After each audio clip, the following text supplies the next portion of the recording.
Hello students and parents. जैसा कि आपको पता है कि कुछ दिन पहले सीबीएसई क्लास 10th और 12th का बोर्ड एग्ज़ाम का रिज़ल्ट आया था, जिनमें कुछ बच्चे को जो मार्क्स मिले थे उनके एक्सपेक्टेशन से कम थे। तो वैसे में वो बच्चे रिवॉल्यूशन करना चाहते हैं।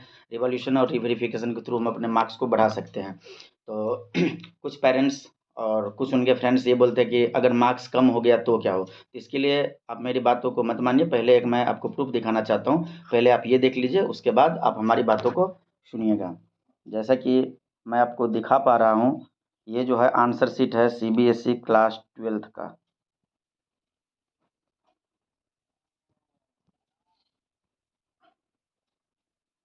ये देखिए, ये सीबीएसई क्लास 12th का आंसर शीट है, जिसमें एक लड़की है, उनको केवल 7 मार्क्स मिला है। तो 7 मार्क्स क्यों मिला, उस आपको देख के ऐसा लग रहा होगा कि ये बच्ची पढ़ने में बहुत कमज़ोर होगी। तो मैं आपको ये बता दूँ, पहले उनका बैकग्राउंड बता देता हूँ। इस लड़की को क्लास 10th में मैथ में 95 मार्क्स मिले थे। टोटल परसेंटेज उसका 90 पॉइंट समथिंग परसेंटेज मार्क्स थे। तो इसके देखिए 12th का कॉपी है। इसमें देखिए पहला वाला पेज देखिए, मतलब टिक लगाया हर जगह, यहाँ गोला फालतू का लगा दिए, मार्क्स दिए हैं 0। ये देखिए फालतू का ये सर्कल लगा दिया है, काट दिए हैं। ये देखिए पेज नंबर 7, पेज नंबर 8, सारे पेज को एक तरफ से काट रखा है, सारे पेज को एक तरफ से क्रॉस कर रखा है। अब ये बताइए ऐसे चेक करेंगे तो क्या होगा बच्चे का भविष्य। ठीक है, तो जब इनका रिजल्ट आया तो ये देखिए एमसीक्यू सारे गलत है। अब मैं इसका करंट मार्क्स आपको दिखाऊंगा तो नहीं, पर मैं थोड़ा सा ये मार्क्स कार्ड तो मार्कशीट में नहीं दिखा सकता, पर आप ये पता कर सकते हैं इनके मार्क्स काफ़ी है। देखिए 79 मार्क्स इसको मिले हैं। ठीक है, अब मैं चलता हूँ अपने कैमरे पे। तो जैसा कि आप सबने देखा कि इसके मार्क्स बढ़े हैं, और ये मामूली मार्क्स नहीं, 7 से सीधा 79 मार्क्स हुआ है। तो अब गड़बड़ी कहाँ पे हुई है। जब उसका रिजल्ट आया तो जो बच्ची थी, उनके पेरेंट्स बोल रहे थे कि तुम फिर से एक बार तैयारी कर लो, फिर से एग्ज़ाम दे दो। और स्कूल के भी टीचर यही बोलते थे कि इतने कम कैसे आ सकते हैं, तुमने ही पक्का कुछ न कुछ गलती किया होगा, इसलिए तुम्हारे इतने कम मार्क्स आए। पर मैंने उसे पढ़ाया था और बच्ची मेरे पास पढ़ी थी, तो मुझे पूरा पता था कि इसके मार्क्स इतने कम नहीं आने चाहिए। वो बच्ची भी लास्ट में बोलती है कि सर लगता है मैंने ही कुछ गलती कर दी होगी, इसलिए मार्क्स कम आए।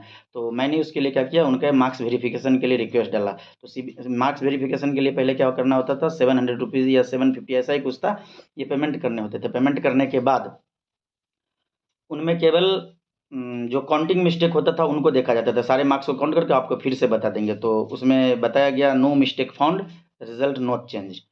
फिर मैं दुखी हो गया। फिर मैंने क्या किया, जो इनके फ़ोटो कॉपी मंगाते वो फ़ोटो कॉपी मंगाए। इनके लिए पर सब्जेक्ट के 500 रुपये पे करने पड़े। तो हमने केवल मैथ का किया, तो मैथ का क्या बोलते हैं, आंसर शीट हमने मंगवा लिया। मैथ का आंसर शीट मंगवाने के बाद हमने चेक किया तो इनके बहुत सारे क्वेश्चन सही थे। तब हमने इसका वेरिफिकेशन के लिए रिक्वेस्ट डाला। वेरिफिकेशन के लिए प्रत्येक क्वेश्चन के 100 रुपये देने पड़ते हैं। मैंने 33 के 33 क्वेश्चन, सारे क्वेश्चन पे, चाहे वो एमसीक्यू चाहे जो भी हो, सब पे हमने 100 पे करके, मतलब टोटल 3300 पे करके उनके आंसर शीट को दोबारा चेक करें तो उसके टोटल मार्क्स 79 आए। तो अब बताइए रिवॉल्यूशन करना चाहिए या नहीं करना चाहिए।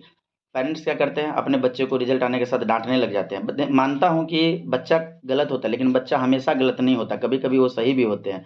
वो काफ़ी अच्छे पेपर किए होते हैं, परंतु कोई उनकी सुनते नहीं है। तो इसलिए आपके बच्चे अगर बोल रहे हैं कि उन्होंने पेपर अच्छा किया, एकदम पूरा कॉन्फिडेंट है, तो आपको रिवॉल्यूशन करना चाहिए। और अब तो सीबीएसई ने और भी, पहले क्या होता था, हमें अगर रिवॉल्यूशन मतलब वेरिफिकेशन कराना है मार्क्स का रिवॉल्यूशन, तो इसके लिए पहले हमें वेरिफिकेशन कराना होता था, फिर फोटोकॉपी लेना होता था, उसके बाद रिवॉल्यूशन होता था। पिछले साल तक ऐसा रूल था, तो जिसमें ज़्यादा पैसे खर्च हो जाते थे। अभी तो और भी कम पैसे खर्च होते हैं। अभी क्या कर दिया, आप डायरेक्ट अपना फ़ोटोकॉपी आंसर शीट का मंगा सकते हैं। तो आप अपना आंसर शीट का फ़ोटोकॉपी मंगा लीजिए, उसमें आप चेक कर लीजिए। अगर आपको लग रहा है कि कहीं पे कोई गलती है तो आप केवल वेरिफिकेशन कर सकते हैं। अगर काउंटिंग मिस्टेक लग रहा है तो या केवल रिवॉल्यूशन कर सकते हैं, और या केवल या दोनों कर सकते हैं, केवल नहीं दोनों कर सकते हैं। इसके लिए सीबीएसई ने एक नोटिस जारी कर दिया है, मैं आपको दिखा देता हूँ। 19 तारीख को ये नोटिस जारी हुआ। इनके जो मुख्य बिंदु है वो यही है, यहाँ पे देख लीजिए। सारा 19 को ये हुआ था। मैं थोड़ा लेट वीडियो डाल रहा हूँ क्योंकि मुझे पढ़ाने से जो टाइम नहीं मिलता इन सब काम के लिए। तो अभी बहुत सारे पेरेंट्स, अब कितने को मैं कॉल करके बताऊँ, तो मैं सोचा एक वीडियो बना के भेज देता हूँ। फर्स्ट स्टेज में देखिए आप क्या कर सकते हैं, स्कैन कॉपी मंगा सकते हैं। दूसरे स्टेज में बोला कि वेरिफिकेशन रिवॉल्यूशन या दोनों कर सकते हैं। तो वेरिफिकेशन मैं बोलूँगा ना करने, पहले कॉपी मंगा लीजिए, उसके बाद टोटल मार्क्स काउंटिंग करके आप देख लीजिएगा। अगर आपको सब कुछ काउंटिंग में कोई प्रॉब्लम नहीं लग रहा है और बाकी कोई पार्टिकुलर क्वेश्चन चेक नहीं हुए हैं तो उसमें आप रिवॉल्यूशन करा सकते हैं। अगर मान लीजिए 4 क्वेश्चन आपका चेक नहीं हुआ तो इसके लिए 400, मतलब जब आपको रिवॉल्यूशन करना है तो इस प्रकार से 400 फी पे करके कर सकते हैं। अगर 5 का करना है तो 500, जितने क्वेश्चन को आप रिवॉल्यूशन करवाएंगे उतने फी आपको पे करने होंगे। और एक बात मैं और बता दूं, जिस लड़की के बारे में मैं आपसे बात कर रहा था, जिस लड़की के बारे में मैं आपसे बात कर रहा था, उस लड़की के 20 एमसीक्यू में से 19 सही थे। और इससे पहले जो सीबीएसई ने मार्क्स देता है तो 4 या 5 मार्क्स ऐसे ही दिया हुआ है। तो मैं सबसे यही कहूँगा कि रिवॉल्यूशन कराइए नोटबुक का, आपके मार्क्स बढ़ेंगे।